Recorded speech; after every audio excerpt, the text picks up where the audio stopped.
നമസ്കാരം. സിറിയൻ പ്രസിഡന്റായിരുന്ന ബഷർ അൽ അസദ് റഷ്യയിലേക്ക് ഓടി രക്ഷപ്പെട്ടതിന് ശേഷം ഇയാൾ നടത്തിയ പല കടുംകൈകളുടെയും കൂടുതൽ വാർത്തകളാണ് ഇപ്പോൾ പുറത്തു വന്നുകൊണ്ടിരിക്കുന്നത്. ഇവയിൽ കഴിഞ്ഞ ദിവസങ്ങളിലൊക്കെ തന്നെ ഏറെ ശ്രദ്ധ പിടിച്ചു പറ്റിയതായിരുന്നു, സ്വന്തം സഹോദരനെ പോലും അറിയിക്കാതെയാണ്, അല്ലെങ്കിൽ ഒപ്പം നിന്നവരെ മുഴുവൻ കബളിപ്പിച്ചാണ് ഇയാൾ അതീവ രഹസ്യമായി പുലർച്ചെ ഒരു റഷ്യൻ വിമാനത്തിൽ രക്ഷപ്പെട്ടത് എന്ന്.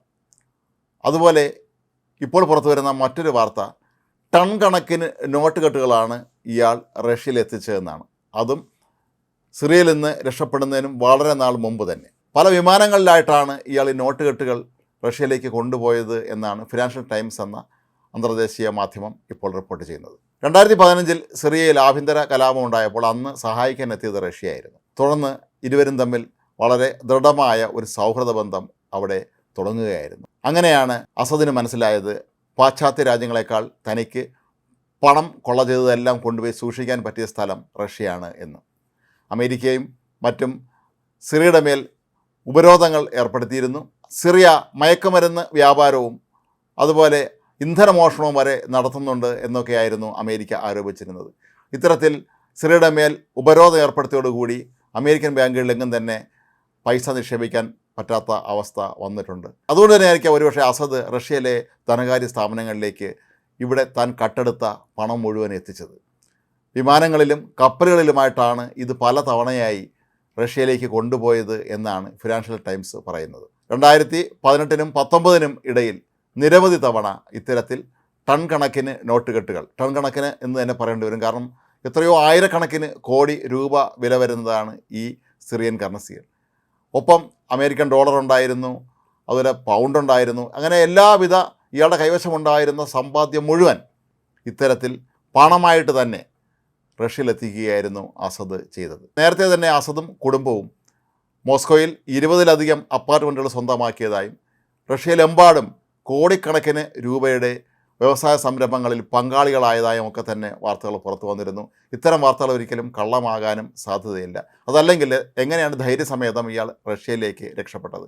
റഷ്യൻ വിമാനം തന്നെ അയച്ചാണ്, ആ വിമാനത്തിൻ്റെ റഡാർ വരെ ഓഫ് ചെയ്തിട്ടാണ് ഇയാളെ റഷ്യയിലേക്ക് കൊണ്ടുപോകാൻ പുടിൻ്റെ നിർദ്ദേശം അനുസരിച്ച് അവിടുത്തെ പ്രതിരോധ സേന രംഗത്തെത്തിയിരുന്നത്.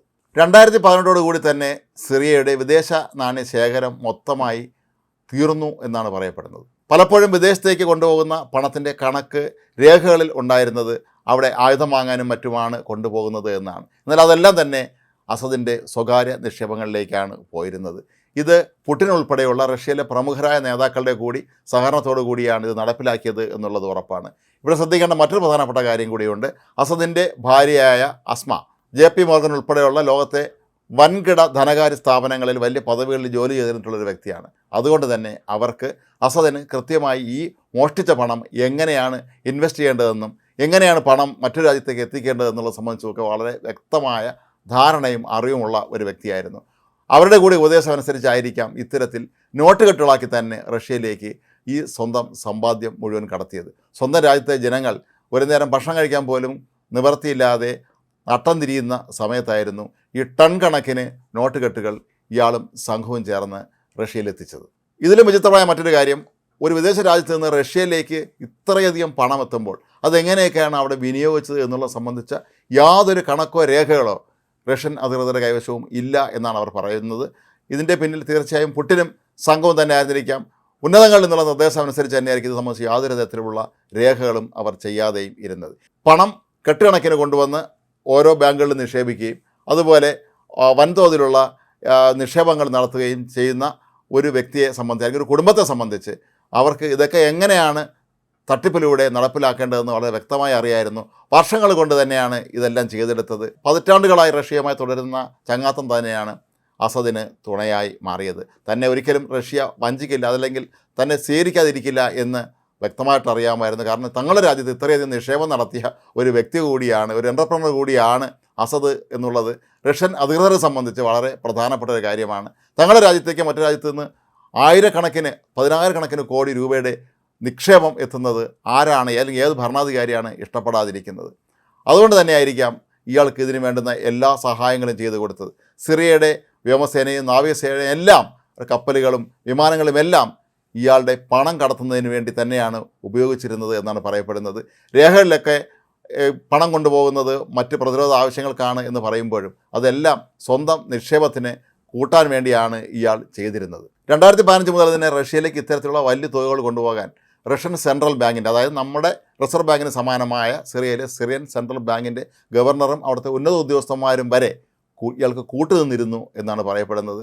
സിറിയയിലെ ഏറ്റവും വലിയ സർക്കാർ ബാങ്ക് സിറിയൻ സെൻട്രൽ ബാങ്കിൻ്റെ അധികൃതർ പോലും ഇതിന് കൂട്ടുനിന്നു എന്ന് പറയുമ്പോൾ അവർക്കും ഈ അഴിമതി പണത്തിൻ്റെ ഒരു പങ്ക് കിട്ടിയിട്ടുണ്ട് എന്നുള്ളതും ഉറപ്പാണ്. തനിക്ക് ചുറ്റും നിൽക്കുന്നവരെല്ലാം ഓരോരോ വാഗ്ദാനങ്ങൾ നൽകി തന്നെയാണ് അസദ് കൂടെ നിർത്തിയിരുന്നത്. ഒരുപക്ഷെ അവിടുത്തെ സെൻട്രൽ ബാങ്ക് ഗവർണർ ഉൾപ്പെടെയുള്ളവർക്കും എന്തെങ്കിലും പണമായോ അല്ലെങ്കിൽ പദവിയായോ ഒക്കെ തന്നെ ഇയാൾ വാഗ്ദാനം ചെയ്തിരിക്കാം. ഒടുവിൽ എല്ലാവരുടെയും കണ്ണ് വെട്ടിച്ച് റഷ്യയിലേക്ക് സുഖമായി രക്ഷപ്പെട്ട അസദ് നേരത്തെ തന്നെ അവിടെ എത്തിയിട്ടുള്ള ഭാര്യ മക്കളുമായി ഇപ്പോൾ അവിടെ സുഖമായി തന്നെയാണ് ജീവിക്കുന്നത്. സ്വന്തം നാട്ടിലെ ജനങ്ങൾ ഇപ്പോഴും യുദ്ധക്കെടുതി നേരിട്ടുകൊണ്ടിരിക്കുന്നു.